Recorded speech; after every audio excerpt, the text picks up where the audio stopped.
લે હેડ ભાઈ બેહી જા કોમ ફટાફટ પાછળ.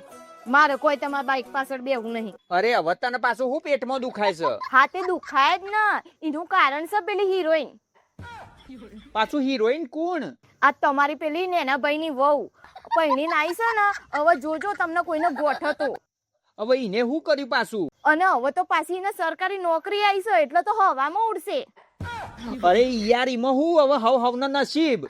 એમાં નસીબ બસીબ કોઈ હોતું જ નહીં, એમાં વોક જ તમારો છે. હવે એમાં હું શું કર્યું?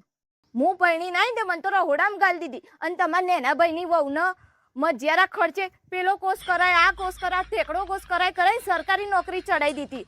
અમે વહુના તો લટકા ઝટકા ઓછા નતા, ઊંટાથી ને પાછી ઉખાડે ચડાઈ.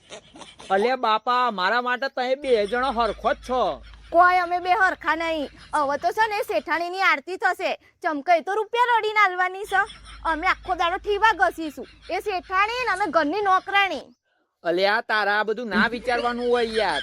એ બધું છે ને મારે કોઈ વબડવું નહીં. હું પૈણીને આવીશું ને ત્યારની મારી પાછળ 1 રૂપિયો વાપર્યો નહીં. પણ આ વબડી લો, તમે એના પાછળ જે 5 લાખ રૂપિયા વાપર્યા છે ને એટલા ને એટલા હું વાપરે. અરે પણ તારા શું કરવા છે 5 લાખ?